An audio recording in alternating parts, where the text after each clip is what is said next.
G'day everyone. This is a quick tutorial on how to program your Stream Deck for Microsoft Flight Simulator functions. As you can see, this is my Stream Deck main menu, and I have an A320 button top right here, and if I click that, you can see that I've programmed some of the functions that I use in Microsoft Flight Simulator. I've got also pages for autopilot, communications and lights.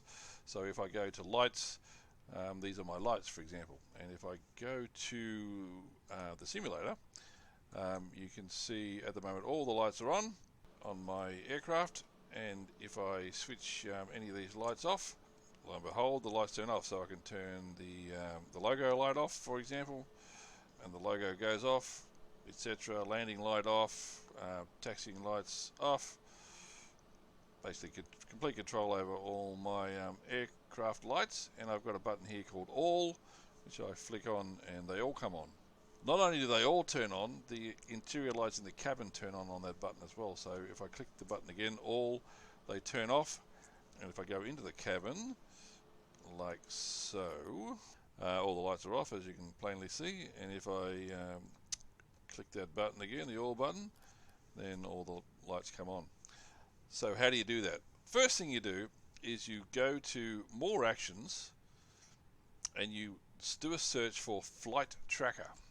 This is the add-on that connects your Stream Deck to Microsoft Flight Simulator. Once you've got that installed, click the Install button. Obviously I've already got it installed, and you can start loading up buttons to do what you want to do. Now, pretty well any function in the cockpit can be replicated on a button. You probably don't want them all, but you want the most common ones. Obviously I have all the lights here. If I go backwards, I've got the parking brake, ground spoilers, gear, etc. I've also got autopilot functions on this page, and I've got my COM settings here. So how do you do COM features? Well, there's nav and COM here. Find a button that's vacant, drop this button onto that one, and then select the feature you want. Say for the transponder, just click transponder, and to use this you hold that button in for about a second and a half, and then you will get a page which looks like this, and you can punch your transponder settings in.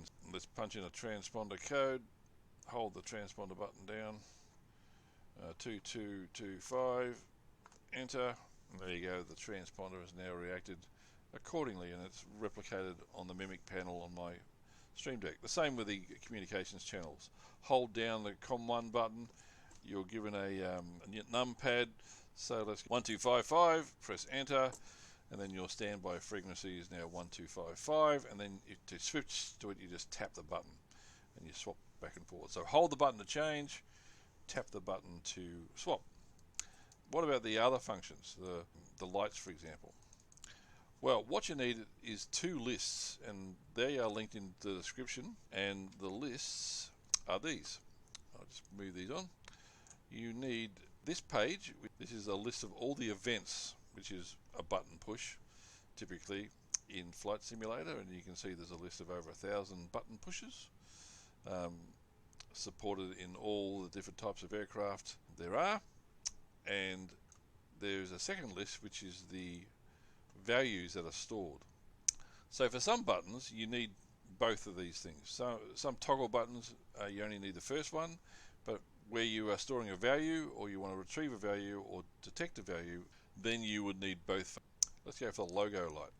Here's the logo light setting. So I've just typed in logo.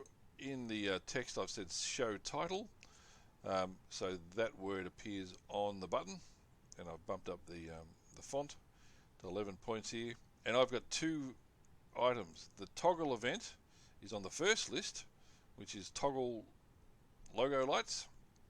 Toggle logo lights, and that's the event.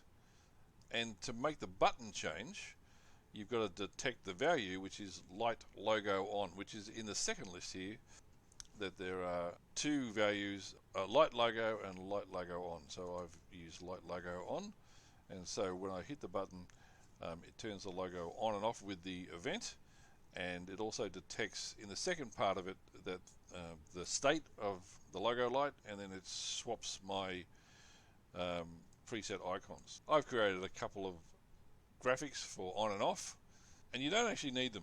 If you clear those, then there is still an indicator that the state is either on or off, but you can add your own. So I've linked my own. This one's the on, and link this to the off.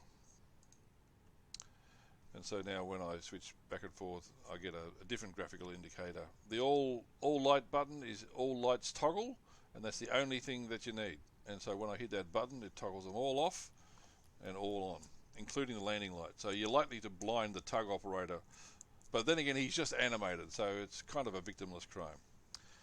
With these two lists, the events and the values, you can match them up and pretty well program all the buttons that you require. Parking brake is one that we'd all use. So again, it's the toggle event is parking brakes, and the feedback value is brake parking indicator. And if you've got those two, then your button will operate the parking brake.